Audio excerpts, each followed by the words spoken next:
siyofunda izwi likaNkulunkulu. We are reading the book of Acts. Sifunda incwadi yezenzo. Chapter 16 verse 25. Isahluko sika 16 verse 25. There's something that you need to talk about. Hallelujah. Kunokuthize engifuna sikhulume ngako namhlanje ebusuku. Acts chapter 16. Izenzo 16 from verse 25. ukusuka ku verse 25. Now it reads as follows. Ifundeka ngalendlela. But at midnight Paul and Silas were praying and singing hymns to God, and the prisoners were listening to them. Suddenly there was a great earthquake, so that the foundations of the prison were shaken, and immediately all the doors were opened and everyone's chains were loosed. And the keeper of the prison, awaking from sleep and seeing the prison doors opened, supposing the prisoners had fled, drew a sword and was about to kill himself. But Paul called with a loud voice, saying, Do yourself no harm, for we are all here. Hallelujah. Amen. I want us to talk about this scenario that took place. Ifuna ke sikhulume ngale ndaba eyenzakala. Now, when you read, I think on chapter 15, Mawufunda ku chapter 15 the book of Acts, encwadini yezenzo. there is Paul and Barnabas. Kuno Paul no Barnabas. Hallelujah. Amen. In fact, verse 36, can I read it for you? Ithi ngifunde u verse 36. Then after some days, Paul said to Barnabas, Let us now go back and visit our brethren in every city where we have preached the word of the Lord, and see how they are doing. Now Barnabas was determined to take with them John called Mark, but Paul insisted that they should not take with them the one who had departed from them in Pamphylia and had not gone with them to the work. Hallelujah. Amen. Now on chapter 16 we hear about Paul and Silas. Ku chapter 16 sizwa ngo Paul no Silas. But originally it was Paul and Barnabas. Kahle kahle lenda kumayiqala ngoku Paul no Barnabas. Amen. Paul said to Barnabas, Let us go and check the work of the Lord. Uthi ke uPaul ku Barnabas make sambe siyohlola umsebenzi wenkosi. But for some reasons there was some disagreement between the two of them. Ngezathu thizeni ke kwaba khona ukuphikisana. Hallelujah. In such a way that Paul decided not to go with Barnabas anymore. Kufikela la uPaul ephuma khona ukuthi akasahambi no Barnabas. Hallelujah. Amen. And he chose Silas. Wahamba no Silas. Hallelujah. Amen. Now on chapter 16, Ku chapter 16 verse 25, verse 25.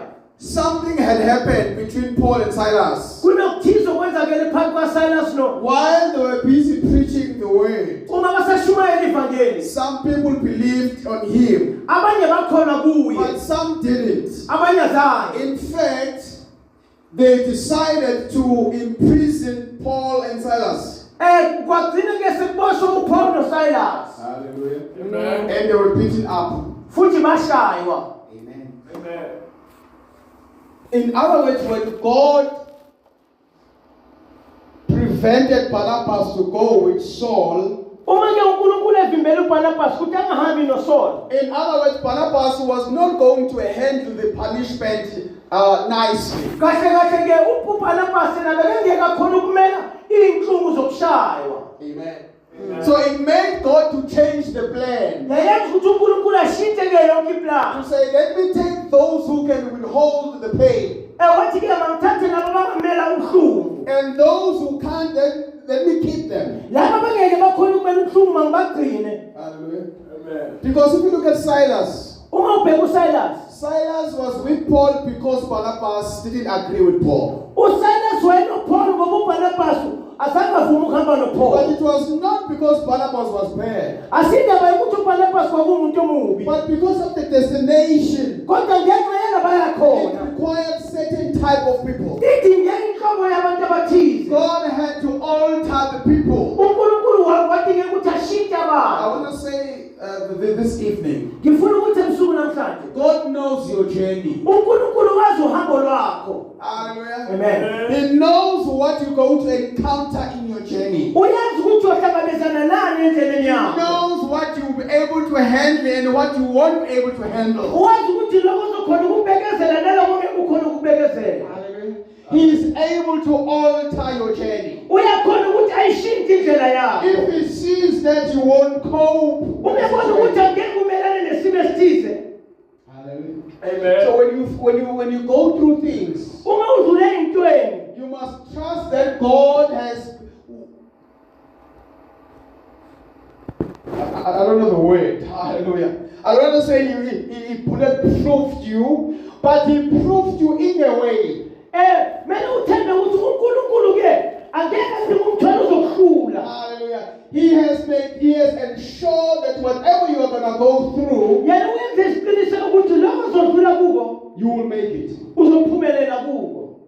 Hallelujah. Amen. Because God prepares us. Ngoba uNkulunkulu uyasilungiselela. Now the Bible says when Paul had been beaten and Silas, Lithi iBhayibheli ke uma uPaul noSilas sebeshayiwe they were put into a prison. bafakwa ke ejele. Hallelujah. Amen. Remember when they started the journey, Khumbula ke ukuthi uma baqala lo hambo there was no mention of the prison. azange kwakhuluma ngejele. Hallelujah. Amen. The prison happened along the way, Ijele ke livela ke sebesendleleni. but because they were prepared for it, Ngenxa yokuthi babelungiselele they for did lona not run away. azange babaleke. Hallelujah. Amen. In fact, the Bible says when they were put in prison Kahle kahle iBhayibheli lithi uma sebelahlelwe ejele in the middle of the night, phakathi nobusuku you know what happens in the middle of the night? uyazi kwenzakalani phakathi That's kobusuku. where all the pain comes back. Yila inhlungu khona zonke zivela That's where khona. all the sicknesses get stronger. Yila ukugula khona kuba namandla. That's where the complaining starts. Yila iy'khalo khona ziqala khona. Hallelujah. That's where the cursing of life and people trying to end their life begins. Yila abantu baqala bafuna ukuzibulala khona futhi baqalekise iy'mpilo So zabo. it is important what you do when you are in the middle of the night. Kubalulekile ukuthi uqaphele ukuthi wenzani futhi ukhulumani phakathi nobusuku. Because the enemy is able to increase your challenges. Ngoba isitha ke sona siyandisa inselela yakho okanye i-challenge But yakho. Paul and Silas, they find themselves praising and worshiping God. UPaul noSilas bazithola ke bona sebedumisa bekhonza inkosi. In the midst of pain, Phakathi ney'nhlungu. they chose not to focus on the pain. Bakhetha ukuthi bangabheki ebuhlungwini. Hallelujah. Amen. They decided to worship. Badecide banquma ukuthi bona bazohlabelela It badumise. does not the pain wasn't there. Akusho ukuthi ubuhlungu babungekho. Amen. Amen. You remember the story of the snake in the wilderness. Khumbula ke indaba yenyoka Moses' ehlane. snake. Inyoka kaMose. Hallelujah. Later he lifted it up so that whoever was bitten, when he looked up at the snake, they would survive. Ukuthi waphakamisa inyoka ukuthi wonke umuntu owayelunywe inyoka ngaleso sikhathi umebheka leya nyoka leya aphole. Hallelujah. The only thing that made them survive Into eyenza ukuthi bona baphole was to look at the snake. ukuthi babheke inyoka. Even though other snakes were biting them, Noma inyoka ezinye zazibaluma. but they survived because their eyes were on the snake the Lord has risen up. Kodwa bona basinda nje ukuthi amehlo wabo wayebheke kule nyoka yayiphakamisile. So Paul and Silas then they are worshiping and praying, UPaul noSilas bayakhuleka badumisa. and other prisoners heard them. Abanye ezinye izibosho ke abomakala abanye bezwa. Hallelujah. Amen.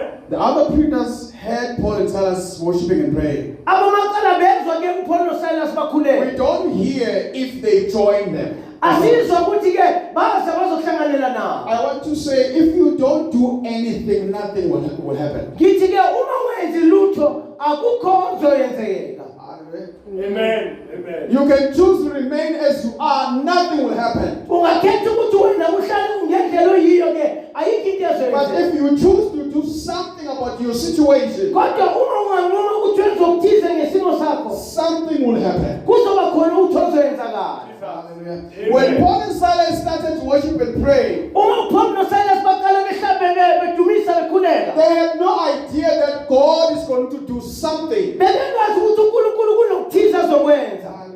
Amen. Amen. But they just started worshiping the Lord and praying to the Lord. Baqala badumisa nje bakhuleka enkosini. Remember in Jeremiah 33, Khumbula uJeremiah 33. the Bible says, call upon me uthi Jehova in ngibizele the day of your troubles. ngesikhathi I sobuhlungu will hear you ngizokuzwa and show you things you never thought of, ngikubonisa izinto ongazange and wazicabanga heal you and the land. kupholisa wena nezwe lakho. It is important that when you are in the midst of things, Kubalulekile ukuthi uma ungaphakathi kwezimo ezithize don't forget what God can do. ungakhohlwa lokho uNkulunkulu angakwenza kuleso simo. Hallelujah. Amen. Now, they worshipped and prayed, Bathandaza badumisa. and the Bible says immediately, Ithi iBhayibheli ngaleso sikhathi hallelujah, Amen. the foundations of prison were shaken.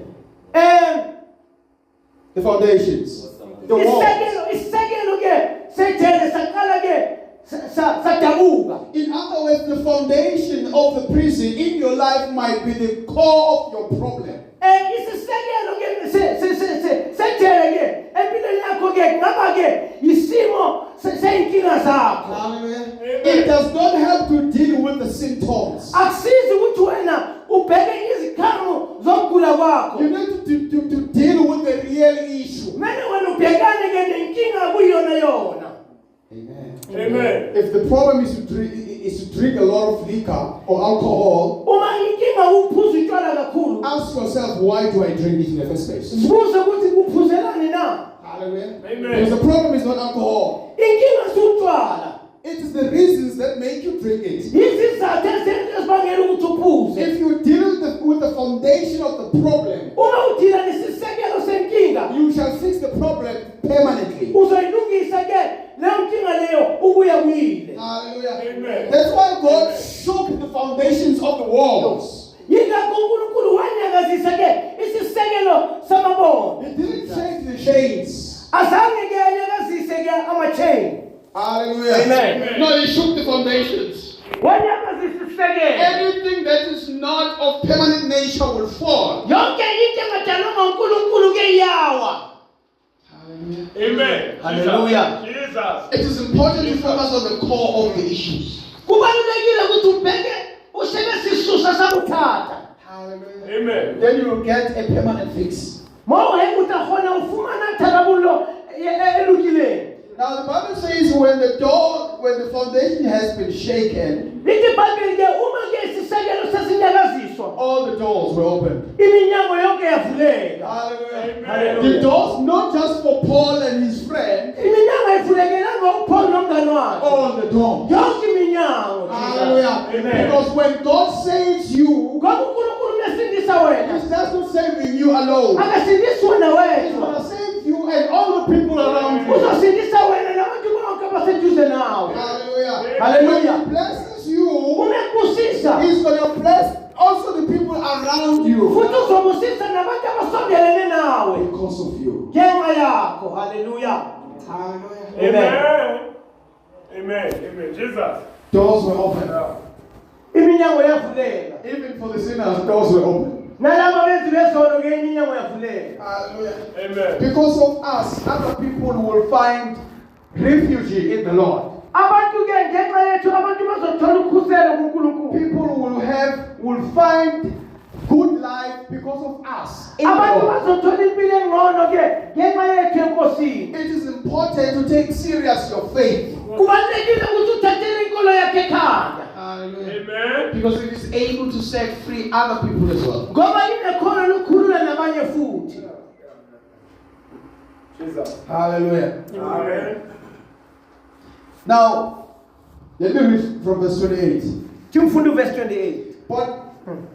And the keeper, from 27, and the keeper of the prison awakened from sleep, Logcinitele wavuka ebuthongweni. and seeing the prison doors open, Ebona iminyango yetheni ivuleka. supposing the prisoners had left, Ecabanga ukuthi iboshwe sezihambile. drew his sword and was about to kill himself. Wakhipha isabula lakhe cishe wazibulala.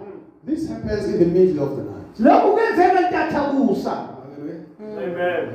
Things happen in the middle of the night. Izinto zenzeka ke phakathi nobusuku. If you look at this guy, Uma ubheka le ndoda, the devil shows all the signs, usathana ubonisa zonke izimpawu. but all the signs are wrong. Kodwa zonke le zimpawu zibonayo zilunganga.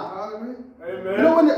when your were to commit suicide, uyabona usozozibulala the devil will tell you all the signs that can convince you to do it. usathane uzokubonisa zonke izizathu ezenza ukuthi wena lelo But uzibulala all those signs are wrong. zonke lezo zinto abonisa zona asiyizo Just like this guy. njengale ndoda He thought the prisoners have left. wacabanga ukuthi inkosi seziphumile Therefore, there's no other way except to kill himself. ayisekho enye indlela ubona ukuthi I azibulala want to say there's always another way.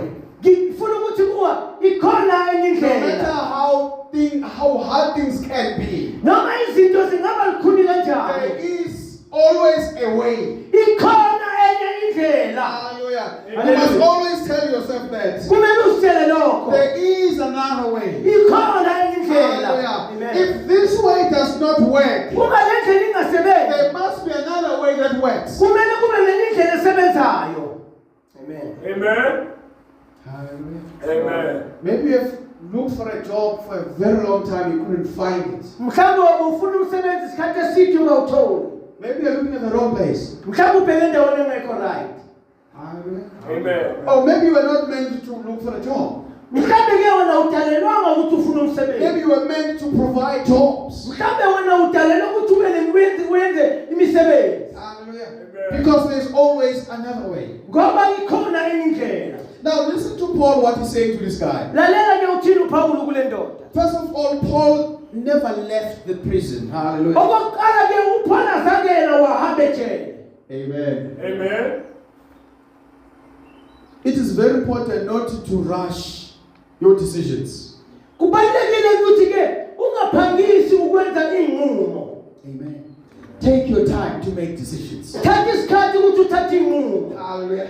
If Paul and Silas decided to leave, uma uPaul noSilas badecide ukuphuma this guy would have killed himself. le ndoda ngabe yazibulala Hallelujah. Amen. And the devil would have won. usathane ngabe usewinile ke ngaleyo But ndlela Paul chose not to rush. kodwa uPaul wakhetha nokungajahi Hallelujah. He believed that because God has opened doors, wakholwa ukuthi ngoba uNkulunkulu usevula iminyango nobody's going to shut them. akekho ozowuvala yes Hallelujah. If God has made a plan for you, nobody's going to take that plan away from you. uma uNkulunkulu ekwenzele iplani akunamuntu ozolithatha lelo plani Hallelujah. It doesn't matter how long it takes you to reach to the plan. akhathazeki ukuthi thatha isikhathi esingakanani ukuthi ufike kulelo plani If God has allowed it, uma uNkulunkulu elivumele no one can change it. akunamuntu ozoliguqula Hallelujah.